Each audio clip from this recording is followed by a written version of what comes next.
Hello and welcome to मद्दे मुकाबिल। मैं हूं रबिया खान और मेरे साथ मौजूद हैं रऊफ क्लासरा। सबसे पहले नजर डालते हैं कुछ अहम खबरों पर।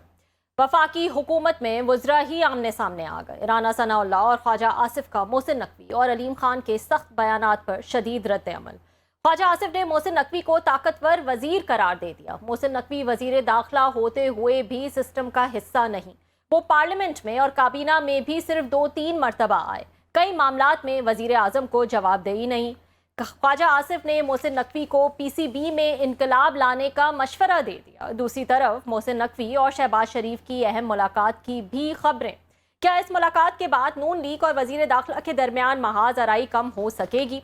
आपकी उल्टी गिनती शुरू हो चुकी है। बिलावल जरदारी ने नून लीग को पैगाम दे दिया। पीपल्स पार्टी भी मोहसिन नकवी के बयान पर इनके खिलाफ मैदान में आ गई। महमूद खान अचकजई का भी ज्यादा यूनिट्स बनाने के बयान पर तनकीद। इस अहम इशू पर भी बात करने के लिए हमारे साथ मौजूद होंगे सीनियर तज्जियाकार आमिर इलियास राना। इसके अलावा आज़ाद कश्मीर इलेक्शन के दूसरे मरहले में भी नून लीग बड़ी फतह हासिल कर ली। 21 सीटों 12 सीटों पर नून लीग, 4 नशिस्तों पर पीपल्स पार्टी कामयाब। तहरीक इस्तेकाम पाकिस्तान कोई सीट ना जीत सकी। साबिक वजीर आजम आज़ाद कश्मीर इलियास तनवीर और पीपल्स पार्टी के चौधरी लतीफ़ अकबर अपनी नशिस्त हार गए। पीपल्स पार्टी ने एक बार फिर धांधली का इल्ज़ाम लगा दिया। तीसरे मरहले में बॉयकॉट की भी धमकी दे दी। राना सनाउल्लाह ने कश्मीर इलेक्शन में सादा अक्सरियत हासिल करने और हुकूमत बनाने का दावा कर दिया। इस अहम इलेक्शन पर बात करने के लिए आज हमारे साथ मौजूद होंगे सीनियर तज्जियाकार ख्वाजा मतीन। इसके अलावा वर्कर वेलफेयर फंड में 372 अरब रुपए मौजूद होने के बावजूद बलोचिस्तान में कोयले की कान में जा बहक होने वाले 28 गरीब मजदूरों की मैयतें पब्लिक ट्रांसपोर्ट की छत पर खैबर पख्तूनख्वा भिजवाने का इंकशाफ। वर्कर वेलफेयर का अरबों रुपए का फंड्स मजदूरों के बजाय किस जगह इस्तेमाल हो रहा है? कौमी असेंबली ओवरसीज कमेटी इजलास में बड़े सवालात उठ गए।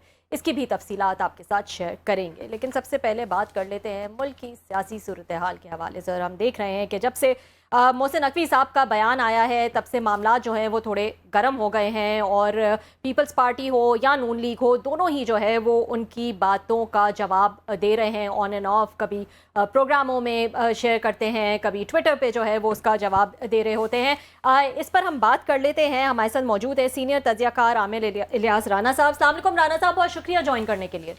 जी वालेकुम अस्सलाम। जी राना साहब, ओवर द वीकेंड तो हम सब ने फॉलो किया मोहसिन नकवी साहब का जो बयान आया, उसके बाद जिस तरह के जवाबात देखे गए नून लीग की क़यादत की तरफ से। पीपल्स पार्टी ने भी उनकी बातों का जवाब दिया। यूनिट्स बनाने की बात हो या जो प्रोविंसेस बनाने की बात हो, उस हवाले से, या ये सिस्टम जो है वो फेल हो गया है इस हवाले से। लेकिन एक मुलाकात का अब जिक्र हो रहा है कि मोहसिन नकवी साहब और शहबाज शरीफ साहब की मुलाकात हुई है। उस हवाले से क्या खबरें हैं आपके पास? देखिए, वो जुमेरात को इन्होंने बयान दिया ना, तो हमारे यहाँ कहा जाता है जुमेरात की झड़ी होती है, तो कई दिन बारिशें वगैरह चलती रहती हैं, तो वो तो हो चुकी हैं।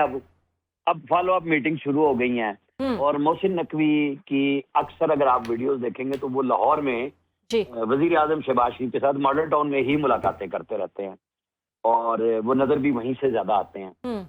और कहीं बाहर से भी आए तो वो वहीं पे डायरेक्ट सुबह सुबह मिल लेते हैं प्राइम मिनिस्टर को। जरदारी साहब को ज़ाहिर है उनकी मुलाकातें जो होती हैं वो तकरीबन रात गए ही होती हैं, और जो उस दिन बुध और जुमेरात की दरमियानी रात में उनकी मुलाकात हुई। अब जो सिचुएशन बनी हुई है, तो जो आपने नक्शा खींचा है, नक्शा तो यही है, लेकिन ये नक्शा जिस तरह मेरा ख्याल है कंसीव किया गया था ना, उस तरह बन नहीं रहा। अच्छा। और बन भी नहीं सकेगा। हाँ। क्योंकि ये रिवोट्स नहीं है, ये सोचने वालों की गलतफहमी है कि मोहसिन नकवी साहब ने इरशादात फरमा दिए, वो सब ने सुन लिए। राना सनाउल्लाह और ख्वाजा आसिफ को आप हल्का नहीं ले सकते कि वो जो गुफ्तगू कर रहे हैं बड़े अच्छे अंदाज से। ख्वाजा आसिफ ने जिस दिन से हाइब्रिड सिस्टम पे गुफ्तगू शुरू की, आपको पता है जी जी कि लहजा बदल के बात वो और कर रहे हैं, क्योंकि लोगों को हैरानगी हुई। और आपको पता है कि उनके जो चाहने वाले हैं, बहुत ज्यादा तनकीद करने वाले, वो उनकी पुरानी पार्लियामेंट की तकरीरें चलाते हैं और साथ चलाते हैं हाइब्रिड सिस्टम पे। तो चीजें वो समझ भी चुके हैं, बोलते भी उस तरह हैं, लेकिन बात उन्होंने कर दी भी है। अब बात समझने की वो है कि क्या ये जिन लोगों के साथ बैठ के की, मैंने तो उस दिन वहीं पे प्रोग्रामों में भी बात की, फिर DGISPR से भी ये बात कही कि जिन लोगों के साथ बिठा के जिनकी मेजबानी थी, अगर बेनिफिशियरी इस सिस्टम को जिसको कोलैप्स कह रहे हैं तो वो मोहसिन नकवी साहब सबसे ज्यादा बेनिफिशियरी हैं। और इस पाकिस्तान के अंदर सदाबहार वो न्याज़बो होती है ना, ये इनकी खुशबू फैली होती है हमारे इंडस्ट्रियलिस्टों की, खास तौर पे एक्सपोर्टर्स की, जिनको अभी अवैस लगारी साहब ने और शहबाज शरीफ साहब ने 4 रुपए यूनिट की न्याज बांटी और बिल बांटा हमारे और आपके सबके ऊपर कि जी अब आप फिक्स चार्जेस दिया करेंगे क्योंकि हमारी एक्सपोर्ट बढ़नी है। नतीजे में एक्सपोर्ट तो नहीं बढ़ी, हमारे पास नया सिस्टम लेके वो आ गए। हाँ। क्योंकि एसएम मुनीर, एसएम तारिक के वालिद थे, वो पीएमएलएन के बड़े स्टालवर्ड थे। सेनेटर एजाज शेख साहब थे जो गौर एजाज साहब के वालिद थे, जो पार्लियामेंट में थे। तो आप अंदाजा कर लें कि सब लोग माशाल्लाह जो सियासत में मुतालबा कर रहे हैं वो ठीक ठाक मौजूद थे। लेकिन आप देख लें कि ये एक्सपोर्ट और इंपोर्ट, चाहे वो गंदम हो, वो चीनी हो, वो टेक्सटाइल हो, तो यही वो लोग हैं जो हर हुकूमत में, मैंने देखिए क्लियर बात है, हर सदर को मिलते हैं, हर वज़ीर आज़म को मिलते हैं और हर आर्मी चीफ को। मैंने मुख्तलिफ वज़राए आज़म के साथ गवर्नर हाउस कराची में इन सब को चेहरे बदल के, यानी हर प्राइम मिनिस्टर के साथ ना चेहरे बदल जाते हैं। कुछ तो लोग नौजवानी से अब बुढ़ापे की तरफ आ गए जिनको हम देख रहे थे, और गेम वहीं पे खड़ी है कि हमें कैसे पैसे मिलेंगे और एक्सपोर्ट का डॉलर वापस आएगा या नहीं आएगा वो किसी को नहीं पता चलता। चाहे वो चीनी हो, चाहे वो गंदम हो। क्लासरा साहब का तो वो पक्का शुगर है इस पे, वही मैं कहूंगा कि वो डॉलराइजेशन पे जो गेम हो रही होती है। जी जी। तो ये नहीं आपको करा सकते जो बात समझी जा रही है ना कि ये आपको जितवा देंगे इस मुल्क की इकोनॉमी में, बिल्कुल नहीं हो सकता। अच्छा ये बताएं ना राना साहब के अब ये जो यूनिट्स की बात हो रही है, एडमिनिस्ट्रेटिव यूनिट्स की, ये कोई नई बात तो है नहीं। हम एक टाइम से जो है सुन रहे हैं, जब 26वीं 27वीं तरमीम आई कि ये भी आना है। ये क्या ग्राउंड बिछाया जा रहा है 28वीं तरमीम के लिए? और अगर ऐसा है तो कौन सी पार्टी इसमें आगे बढ़ के जो है वो इस पे मानेगी या सपोर्ट करेगी? क्योंकि पीटीआई से आपकी लड़ाई है, पीपल्स पार्टी नून लीग जो है वो, पीपल्स पार्टी तो खैर बिल्कुल ही नहीं मानना चाहती, नून लीग भी जो है वो इस पे राजी एज सच नज़र नहीं आ रही। मौलाना जो है वो अलग अपने गुस्सा जो है वो आजकल निकाल रहे हैं। तो सारे फ्रंट्स तो ऐसा लग रहा है कि कौन, क्योंकि एक सियासी पार्टी या सियासी चेहरे तो चाहिए ना, तो कौन होगा साथ में? अगर मुझे सही याद पड़ता है अक्टूबर का एंड था, नवंबर था स्टार्ट में, जब 27वीं तरमीम आई थी तो बिलावल भुट्टो जरदारी का एक ट्वीट आया था। उन्होंने कहा था कि हमें ये बताई गई हैं बातें। और फिर जब वो 27वीं तरमीम थ्रू हो गई तो प्राइम मिनिस्टर ने कहा मैं बिलावल भुट्टो से बात करूंगा अलग से बैठ के। ये असेंबली के अंदर खिताब में उन्होंने कहा था कि एनएफसी की ऊपर शेयरिंग पे बात करेंगे, लेकिन हम बैठ के बात करेंगे। वो ना हो सकी, लेकिन एनएफसी के छेड़े बगैर पैसे जो चाहिए थे, दायरा मुल्क के दिफा के लिए चाहिए थे, वो तो चारों सूबों ने दे दिए। हाँ। अब ये जो इंतजामी यूनिट्स की बात है, जाहिर है ये भी वो पुरानी कड़ी में क्या कहते हैं, वो नया वो तड़का शड़का लगा के बासी कड़ी में उबाल लगाए फिर लगाते हैं, ये वो कहानी है जो पता नहीं कहीं कहीं से झाड़ बांट के ना, ये जमाली साहब का मैंने पहली दफा सुना था मरहूम ने, जब उन्होंने कहा था कि डिवीजन लेवल पे सूबे बना दे। लेकिन अब ये जिस तरीके से पेश किया गया ना, ये मेरे ख्याल में बहुत नेगेटिव चला गया है। इसको वो लाते पार्लियामेंट में अपनी काबीना के जो अरकान, जैसे इस्तेकाम पाकिस्तान पार्टी के अलीम खान, एमक्यूएम के मुस्तफा कमाल साहब, इन लोगों के जरिए बात करते, कैबिनेट में भी जाते और फिर प्राइवेट मेंबर भी बेशक ले आते। यहाँ पे आपको पता है पीडीएम के दौर में एक पूरा बड़ा काम शाम हुआ, उस पर भी क्लासरा साहब बहुत बोलते रहे, जो प्राइवेट निजी बिल में निजी यूनिवर्सिटियों की मंजूरी का काम शुरू हुआ था। फटाफट लाए, सारे मिल गए, जो अपोजिशन वाले थे वो भी, क्योंकि अपोजिशन तो वो 20 अरकान थे ना जिनको अपोजिशन में रखा गया था, जो पीटीआई से छोड़ के अपोजिशन में बैठे हुए थे। पीटीआई तो रिजाइन कर गई थी, तो सबने अपनी अपनी यार दोस्तों ने यूनिवर्सिटियां बना ली थी। तो अब ये काम यहाँ पे भी हो सकता था और बहस होनी चाहिए मेरे हिसाब किताब में। जो भी जहन में है, कुछ लोग तो कह रहे हैं ना कि जी ये एक लॉन्ग टर्म में सदारती मंसूबा है कि मुल्क का सिस्टम चेंज करना, करें आप, आपके पास इख्तियार है, आइन में कर लें, बदल लें। लेकिन जिस तरीके से हैपैजेडली सोचा गया है और जो खबरें दी गई, मेरा ख्याल है वो फंस गया काम ना, कि ऐसे हो नहीं सकता, ऐसे हो नहीं सकता कि जब तक आप लोगों के सामने खोले नहीं, ये आईनी तरमीम इस तरह की नहीं है कि जज लगाने फलाने लगाने, आप सिस्टम चेंज करना चाह रहे हैं तो उसका ब्लूप्रिंट पेश कर दे कि जी हम ये चाह रहे हैं, सूबे भी यही रहेंगे, डिवीजन में क्या होगा। हम तो पहले ही 4 वज़ीर आला, कैबिनेट खर्चे, उनके ऊपर बात कर रहे थे। आप क्या वज़ीर आला लगाएंगे, गवर्नर लगाएंगे, वो कौन लोग होंगे, वो मुंतखब होंगे, वो नामजद एडमिनिस्ट्रेटर होंगे, सिस्टम क्या होगा, ताकि उसके ऊपर बंदा अच्छे अंदाज से बात कर सकता है। किसी को बुराई नहीं है कि इस मुल्क का सिस्टम वाकई खराब हुआ है। ये ब्यूरोक्रेसी डेवलप नहीं कर सकती। इसके अंदर जब आपने एक SIFC डाली, उन्होंने कौन सी कामयाबी हासिल कर ली? नहीं हो सकी ना, क्योंकि राना सिस्टम साहब ही चल रहा है, इस पे तो कोई इतराज नहीं है। आपने बड़ा तफसील से इसका जो एनालिसिस किया है। अब जो इसके नाकदीन हैं यहाँ पे रूलिंग एलीट के, वो ये कहते हैं कि ना आप सूबे बनने देते हैं पार्टीज जो हैं, क्योंकि आपको लगता है कि बड़े सूबे हैं और राजधानी बड़ी है तो लिहाजा हम रूल करेंगे।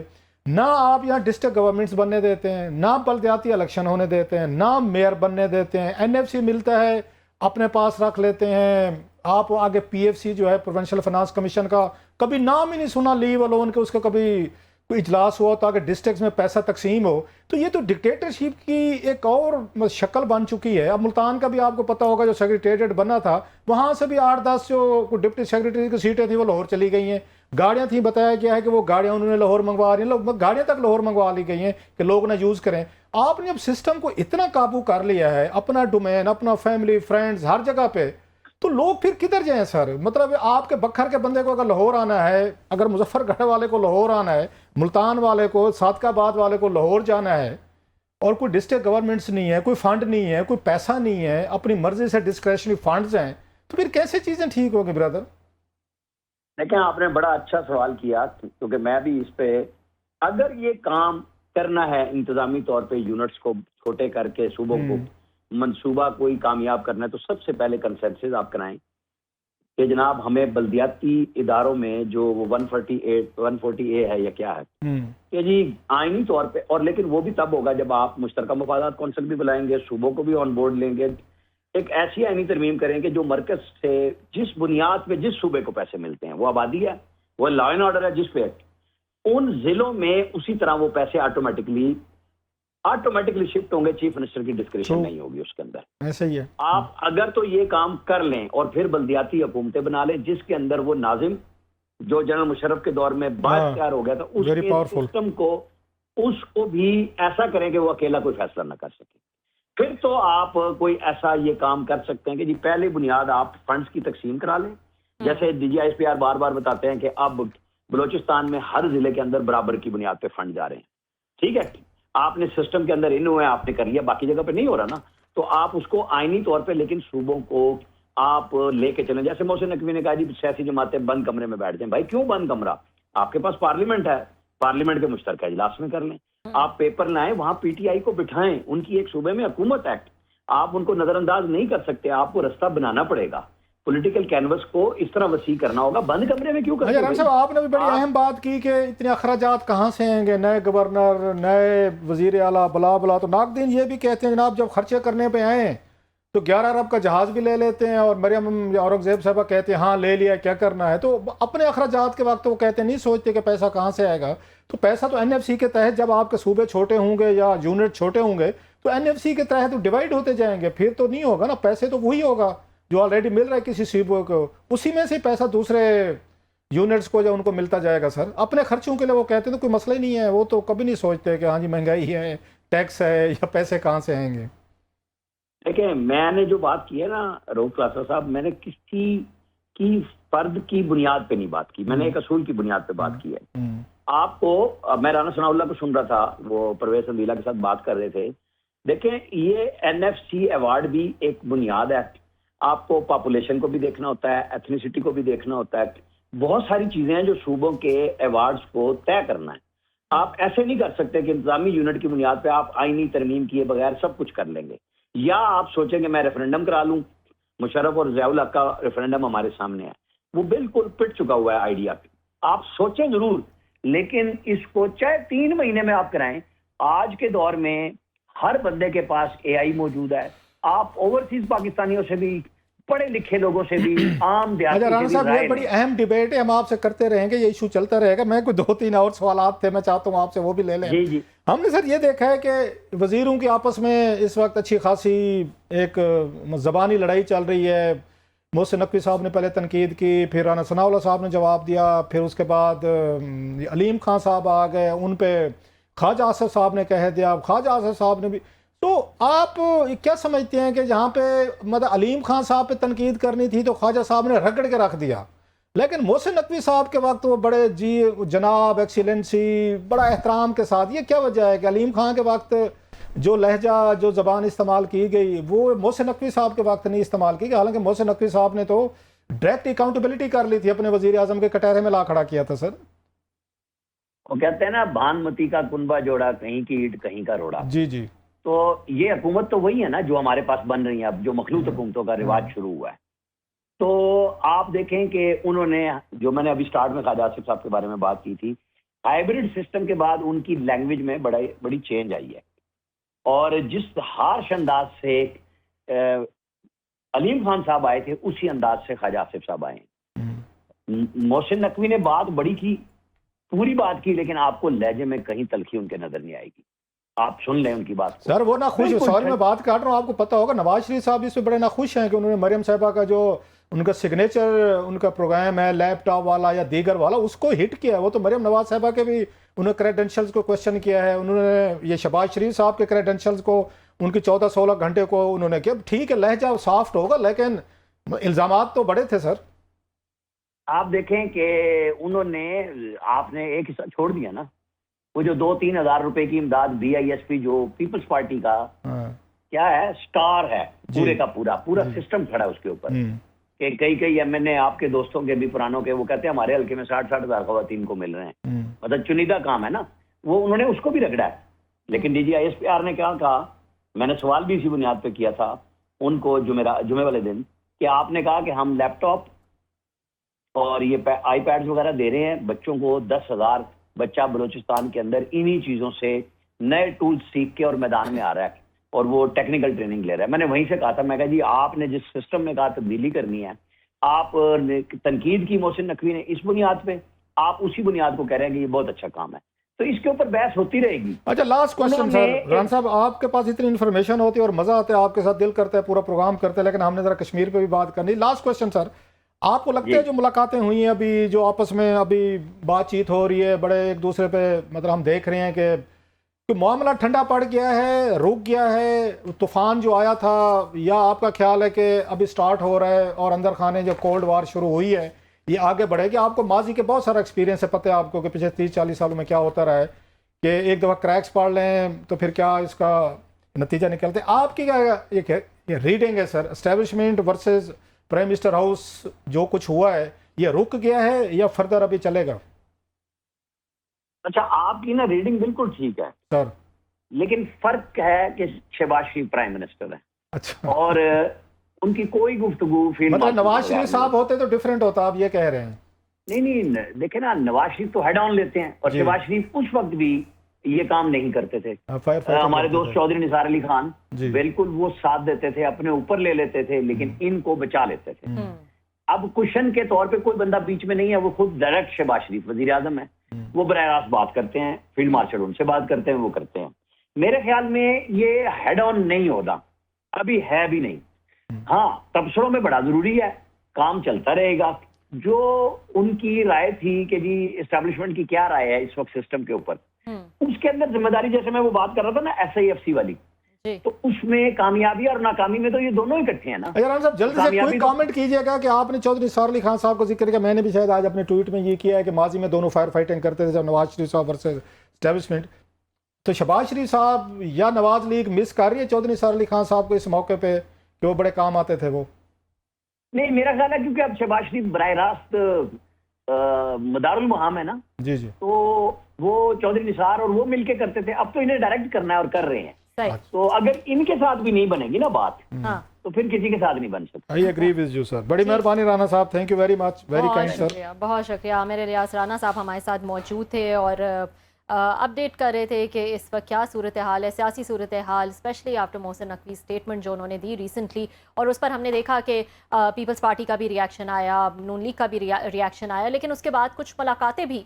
जो हैं वो हुई हैं और उन मुलाकातों के बाद क्या मामला जो हैं वो थोड़े काम डाउन हो जाएंगे, ठंडे हो जाएंगे, या यहाँ से जो एडमिनिस्ट्रेटिव यूनिट्स बनाने वाली बात है वो और ज़्यादा जो है वो ज़ोर पकड़ेगी। एक ब्रेक शामिल कर लेते हैं नाज़रीन। ब्रेक के बाद हम आज़ाद कश्मीर के इलेक्शन जो हैं उसका दूसरा मरहला हो चुका है, उस पर भी हम बात करेंगे कि किसका पलड़ा जो है वो भारी रहा, नून लीग और पीपल्स पार्टी में से, और दोनों ने जो है वो एक दूसरे पर इल्ज़ामात लगाए हैं। इस हवाले से ब्रेक के बाद हमारे साथ मौजूद होंगे सीनियर तज्ज़ियाकार Khwaja Mateen. See you after short. Welcome back नाजरीन। बात कर लेते हैं आज़ाद कश्मीर के इलेक्शन के हवाले से। अब सेकंड राउंड जो है वो हो चुका है और सेकंड राउंड के बाद क्या रिजल्ट्स रहे उस पर भी हम बात करेंगे, लेकिन इल्ज़ामात का सिलसिला जो है वो पीपल्स पार्टी और नून लीग के दरमियान जारी है और बल्कि कुछ ऐसी भी बातें सुनने में आई पीपल्स पार्टी की तरफ से कि हम थर्ड राउंड जो है उसका बॉयकॉट करेंगे क्योंकि जो बेज़ाब्तगियों का इल्ज़ाम वो लगा रहे हैं सेकंड राउंड में, उस हवाले से जो है वो उन्होंने ये स्टेटमेंट भी दी। हम बात कर लेते हैं और डिटेल्स जान लेते हैं कि सेकंड राउंड के बाद इस वक्त क्या सिचुएशन है। हमारे साथ मौजूद हैं सीनियर तज्ज़ियाकार ख्वाजा मतीन। अस्सलाम वालेकुम ख्वाजा साहब, बहुत शुक्रिया ज्वाइन करने के लिए।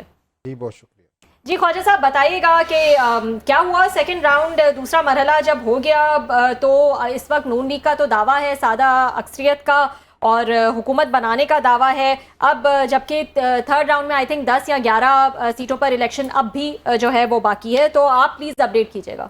अच्छा जी, बिल्कुल दूसरा राउंड मुकम्मल हो गया है, लेकिन इसमें से 2 नशिस्तों पर इंतखाब होना अभी बाकी है। अच्छा। यानी कि तीसरे राउंड की 11 नशिस्तें, हाँ। और कल ही 2 नशिस्तों पर एक आधे हल्के की पोलिंग होगी थी, वो भी कल होनी है, और एक पूरा हल्का है LA 27 और 28 में, वो कल उसका नतीजा आ जाएगा। 9 में से 7 नशिस्तों पर इंतखाबात हुए हैं मुजफ्फराबाद डिवीज़न के अंदर, जिसमें से 4 पे उन्होंने कामयाबी हासिल की है, मुस्लिम लीग नून ने 3 पे उन्होंने की है। कोई मेरे ख्याल में इतना कोई फ़र्क नहीं है 7 नशिस्तों का जो नतीजा है। पाकिस्तान पीपल्स पार्टी ने मुझे लगता है कम बैक किया है मुजफ्फराबाद में। अच्छा। एक गो के एक उनके बड़े रहनुमा जो अभी कायम मकाम रियासत के सदर हैं चौधरी लतीफ़ अकबर, उनको अपसेट शिकस्त हुई है।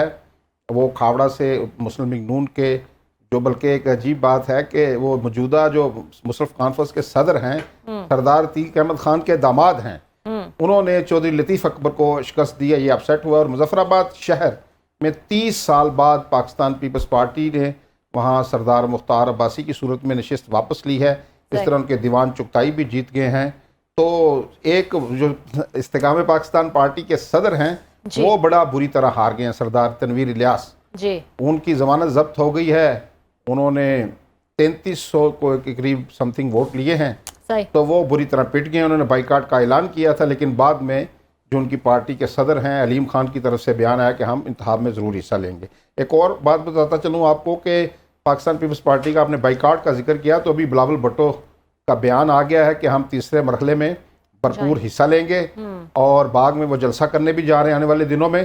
तो पाकिस्तान पीपल्स पार्टी तीसरे मरहले में भरपूर तरीके से पार्टिसिपेट कर रही है इंतखाब के अंदर। तो ये बताएं कि ये जो इल्ज़ामात लग रहे हैं इसकी क्या अपडेट है आपके पास? कि राना सनाउल्लाह को मैं सुन रही थी, उनका कहना था कि पीपल्स पार्टी जो है वो उन्होंने कलअदम जो तंजीम है उसके साथ मिलकर जो है वो चौक पर हमला किया। वो कहते हैं कि हम जो है वो इंक्वायरी कराएंगे। गठजोड़ का जो है वो इल्ज़ाम लगा रहे हैं कि डर्टी ट्रिक्स जो है वो पीपल्स पार्टी ने खेली हैं, जबकि दूसरी तरफ बिलावल कहते हैं कि ये खूनी इलेक्शंस हैं, उल्टी गिनती जो है वो शुरू कर दें। तो क्या किसकी बात में कुछ सदाकत है? वाकई इतना हंगामा हुआ जिस चौक का वो जिक्र कर रहे हैं, क्या अपडेट है आपके पास? अच्छा, एक तो शख्स जाँ बहक हुआ है, इसमें तो कोई शक व शुबा नहीं है। अब वो शख्स जो जाँ बहक हुआ है उसे कोई किसी असले से गोली से वो नहीं मरा। पाकिस्तान पीपल्स पार्टी का मौक़िफ़ है कि वहाँ उन्हें ज़दकोब किया गया, जिसके नतीजे में वो जाँ बहक हो गया है।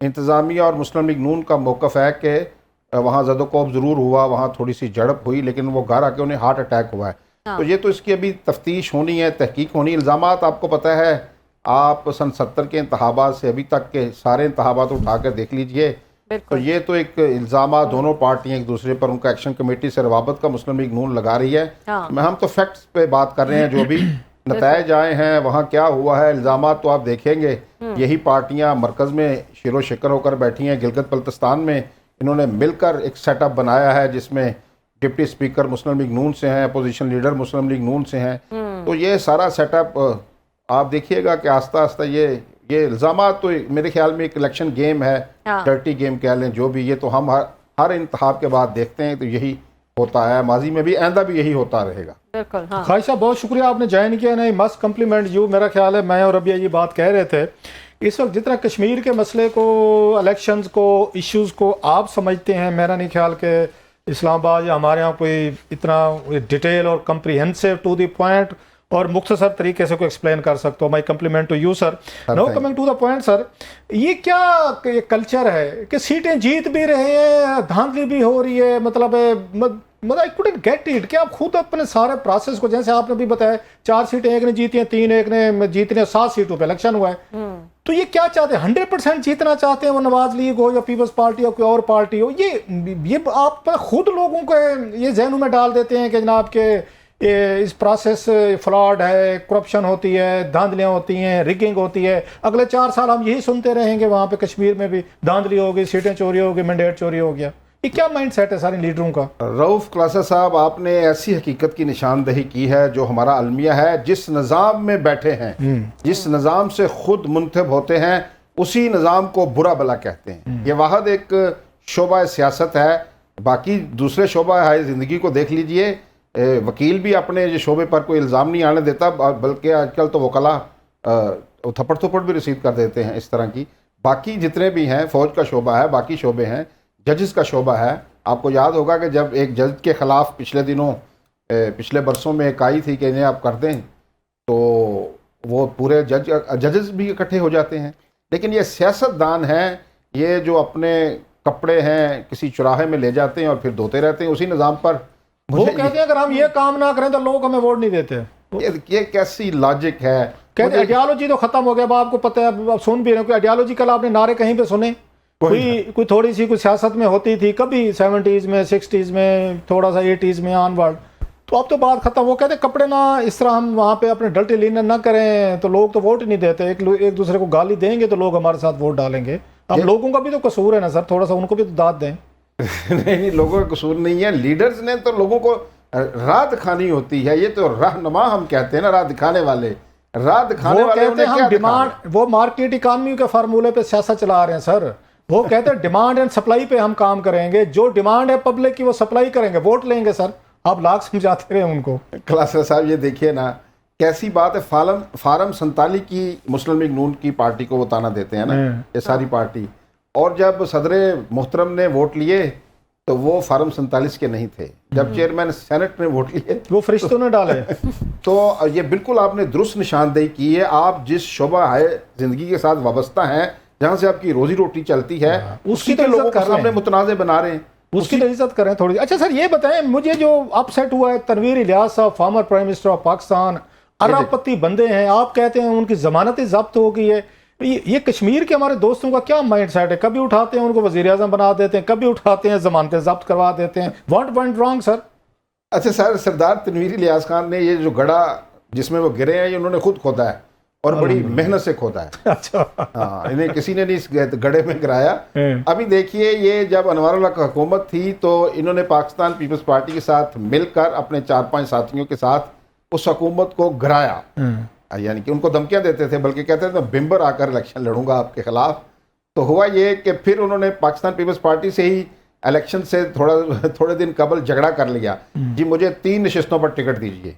नहीं गए तो फिर इस्तेकाम पाकिस्तान पार्टी में चले गए। कोई तैयारी नहीं थी, कोई नज़रिया नहीं था, कोई मंशूर नहीं था। वहाँ जाकर जनाब और पहुँचे हैं इलेक्शन से कोई 4 दिन कबल, वहाँ जाके थोड़ी बहुत कंपेन की है। हमें तो पहले दिन से ही जो एजीके के जो सियासत पर नज़र रखने वाले लोग हैं उनको तो पता था इनके साथ क्या होना है। लेकिन उन्होंने एक बड़ा तारीखी जुमला कहा था, मैं हल्कों का मुहताज नहीं हूँ, हल्के मेरे मुहताज हैं। ये इन्होंने कहा था, इन सरदार साहब ने ये जुमला कहा था माइटी। तो वो देखिए अभी वो इतने बुरी, उनको ये बुरी शिकस्त हुई है। बल्कि जो दूसरे हल्के में जो लोअर नीलम में उम्मीदवार थे इस्तेकाम पाकिस्तान पार्टी के सकलैन काजमी साहब, उन्होंने 4400 वोट लिए हैं। और जो सदर हैं तनवीर इलियास साहब, इन्होंने 3300 समथिंग कुछ वोट लिए हैं। अब अंदाज़ा कर लीजिए, ना कोई नज़रिया, ना कोई सियासत, ना आप एक पार्टी के साथ खड़े थे, पहले पीटीआई को छोड़ा, फिर इस्तेकाम में गए, फिर इस्तेकाम को छोड़ा, पाकिस्तान पीपल्स पार्टी ज्वाइन की, जरदारी साहब से मुलाकातें, बिलावल साहब से मुलाकातें, बड़े प्लान बनाए। फिर जब एन इलेक्शन के मौके पर पाकिस्तान पीपल्स पार्टी को छोड़कर दोबारा इस्तेकाम पार्टी ज्वाइन की, तो आज नतीजा ये निकला है कि अपना इंतखाब हार गए हैं। और सर ये बताएं, बड़ी दिलचस्प रिजल्ट्स आ रहे हैं। धांधली या टिकटॉक का जो बिलावल का था, जो काउंट डाउन, उनको थोड़ी देर के लिए साइड पे कर देते हैं राना साहब, उनकी लड़ाइयाँ। 2 साबिक वजीर आजम इलेक्शन हार गए सर, अनवरुल हक साहब भी और ये सरदार तनवीर साहब भी। उनकी क्या खबर है सर? शायद मैं मिस की होगी, इलेक्शन लड़े हैं नहीं, मेरी इग्नोरेंस को थोड़ा सा माफ़ कीजिएगा। वो जो न्याजी साहब थे, कयूम न्याजी साहब, उनका क्या बना जो रिसेंट 3 आगे पीछे आए हैं सारे वजीर आजम? वो इलेक्शन लड़े, कोई उनकी क्या खैर खबर है सर? अच्छा सर, इस जो ये जो असम्बली थी 21 वाली असम्बली, इसमें से 4 वजीर आजम बने। अच्छा, चारों का बता दें सर आप। हाँ, 2 का तो पता चल गया हमें। सरदार अब्दुल क़य्यूम न्याजी साहब ने, उनकी पार्टी ने इलेक्शन का बाइकाट कर रखा है। ठीक है, 2 इलेक्शन हार गए हैं, एक रहते हैं जो मौजूदा वजीर आजम है, और ये भी सख्त मुश्किल में है। इनके हल्के की जो सिचुएशन है वहाँ, तो आपको पता है ये कबायली जो नज़्म नस्क है, यहाँ JK में कबाइल वोट देते हैं, तो बड़ा एक कबीला है कश्मीरी बरादरी का जो उन्हें हमेशा सपोर्ट करता है। ख्वाजा तारिक सईद साहब हैं, वो छोड़ गए हैं, और छतरी के निशान पर ख्वाजा तारिक सईद साहब इसी वज़ीर आज़म के पिछली बार इत्तेहादी थे, इनके मद्दे मुकाबले इंतखाब में हिस्सा ले रहे हैं।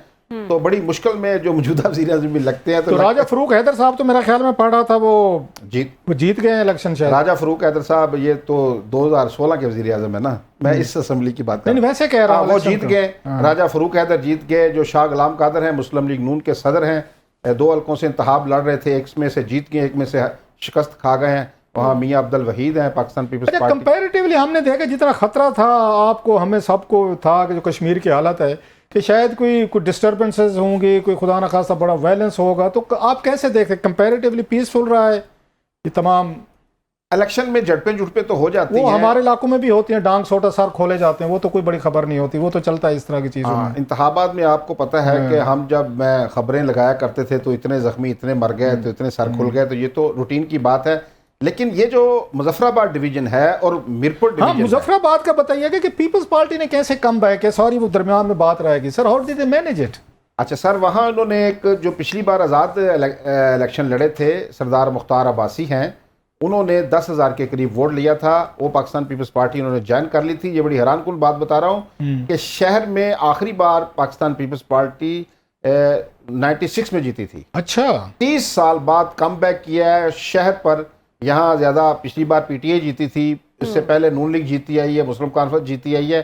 तो ये 30 साल बाद सरदार मुख्तार अब्बासी, ये एक इजाफा हुआ उनकी सीट का, कम बैक की जो मैं बात कर रहा था। इसी तरह हटिया का एक हल्का है जेलम वैली का, जहाँ से दीवान अली चुगताई, ये पिछला इंतखाब इन्होंने जीता था PTI के टिकट पर। इन्होंने सरदार तनवीर इलियास के साथ ही पीपल्स पार्टी ज्वाइन की थी। जब वो वापस चले गए ये टिके रहे और अपनी नशिस्त जो बचाने में कामयाब रहे। ये 2 नशिस्तों का इजाफा हुआ है। एक जो उनकी मौजूदा नशिस्त थी यानी कि लतीफ़ अकबर साहब की, वो लूज़ की है, और बाकी जो मियाँ वही साहब जीते थे वो भी। अच्छा सर, ये बताइएगा, अब जो मोस्ट डिफिकल्ट क्वेश्चन, आप भी आंख रखे होंगे सारे, आखिरी जो होना है वो रावला कोर्ट वगैरह जहाँ पे ट्रबल है, मसले हैं, तो क्या खबरें हैं सर? ये करा पाएंगे? आप समझते हैं कि वहाँ सिक्योरिटी सिचुएशन ठीक होगी, हालात काबू में, इलेक्शन हो जाएंगे वहाँ पे, और क्या रिजल्ट मुतवक्के हो सकते हैं सर? अच्छा, और टर्न आउट के हवाले से भी बता दीजिएगा, क्योंकि सुनने में आ रहा है कि बहुत कम था टर्न आउट, और इस वजह से शायद पीपल्स पार्टी को कामयाबी हासिल हुई सिटी की नशिस्त।